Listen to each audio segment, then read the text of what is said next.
Hi everyone, today I'm going to be reviewing my Apple Watch Series 8. So as I'm sure you have gathered from the title, I'm reviewing the Apple Watch Series 8, but also talking about why I don't think it is a worthy upgrade. So in the Apple Watch history, my Apple Watch journey, I started with an Apple Watch Series 3, way back when. I actually bought that second-hand off eBay, wanting to experience whether an Apple Watch was right for me or not. I didn't want to spend too much money. This was when the Apple Watch 3 was still the current watch, but I bought that and used it for a while and really liked it. And that led me to sort of fall in love with the Apple Watch at the time. And then I upgraded to the Series 4 when it came out because I wanted the bigger screen, the new design. I thought it looked really nice. Better battery life. The Series 3 didn't have the best battery life.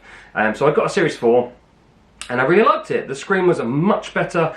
Battery life was amazing. It did everything I wanted. And there was no need to change, to be perfectly honest. Apart from perhaps a year later, I sort of not fell out of love, but got bored of it. I started wearing more and more of my other watches, ordinary watches, and in doing so, the Apple Watch kind of got forgotten about. And about 2 months after not wearing it, I thought, why have I still got this? It's just sat on the shelf, not being worn.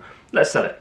So I sold my Apple Watch Series 4, and then maybe 6 months or so later, could be a little bit longer, the Series 7 came out, and I was attracted by the always-on display. I was attracted by the fact the screen had got a bit bigger, and there's a really good offer through my mobile operator at the time, O2, and I thought, you know what, I'm going to get one again. I miss it, I'm going to get one again. I was starting to get into swimming and I wanted to track that. So I got the Apple Watch Series 7 and loved it. Brilliant watch. Always on display, made a big difference. I got the watch in green, so it was the green watch with a green strap. It looked really nice. It was a nice watch to use. Battery life was absolutely fantastic. The tracking features were exactly where I wanted them to be. It did everything. It was a fantastic watch. And ultimately this year when the Series 8 came out, I don't know why, but I was tempted to upgrade and upgraded to it, and I regret it. The Apple Watch Series 8 is, in my opinion, for what I use the Apple Watch for, no better than the Series 7. The battery life is slightly better. The screen is slightly better. The killer features, in my opinion only, are features for Apple to be able to market that it's a new product. Crash detection on your watch. Well, your iPhone's got crash detection. If you've got an Apple Watch, you've got an iPhone. It's probably unlikely you're going out in your car with your Apple Watch but not your phone. So why do you need that on the watch? And actually there's a big issue at the moment with the crash detection feature where people are going on roller coasters. So if you don't know, this feature on the Apple Watch is it detects if you've been in a car crash. So it uses a combination of GPS, of the gyrometers inside the watch, and also the noise and the microphones in your surroundings to feel, okay, there's been high G-force, or high impact, loud crashing sounds, you've been in a crash, I need to phone emergency services. But roller coasters also simulate that, so the high G-force, fast movements, sudden stops, loud noise, lots of screaming, and have been phoning the emergency services as well. So Apple have got a bit of a problem there that they need to fix. But ultimately, in my opinion, there's no features of the Apple Watch Series 8. Yes, in the niche cases there will be where some people want those little extra dialed in features, but in my opinion, from the Apple Watch Series 8 compared to the 7, it is not a worthy upgrade. The screen is just as good on the 7 as it is on the 8. The battery life is just as good on the 7 as it is on the 8. The one thing I do like about the Series 8 over the 7 is actually the colour. So the midnight blue colour, which is what I've gone for, it's almost black but just with hints of blue in it, is really nice. Whereas I felt the colours on the 7, I had the green and it was a bit too green, it wasn't quite subtle enough.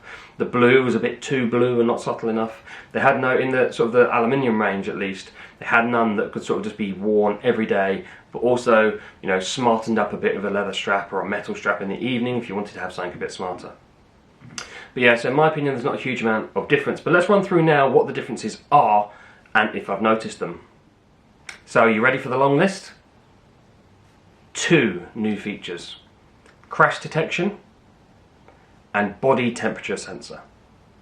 Crash detection is in your iPhone. It does not need to be on your watch.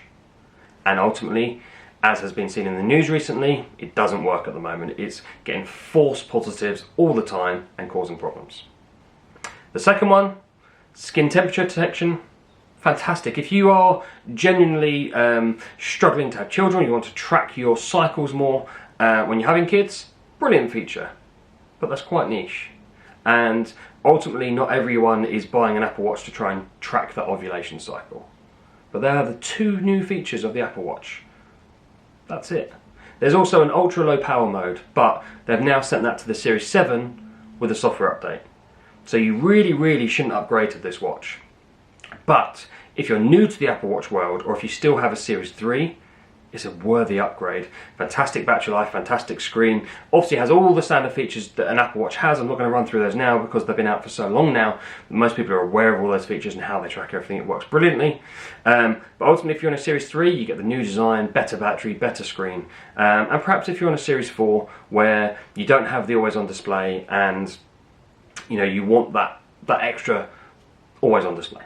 But ultimately, that's it. My father has an Apple Watch Series 4, and to be honest, I've advised him, don't upgrade. Why? What's the point? Your watch is just as good as the latest one. You're just missing out on an always-on display.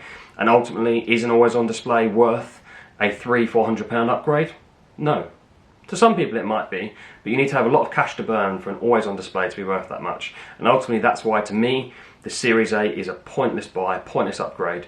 I would highly recommend going to try and find a Series 7 or even a Series 5, discounted somewhere else. It'll be much better value for money because you'll get that discount because it's an older item. Apple are going to keep supporting it for a long time, and ultimately for what most people use their watches for, which is for tracking fitness and getting alerts, paying for things through Apple Pay, that side of things, they'll do the same thing.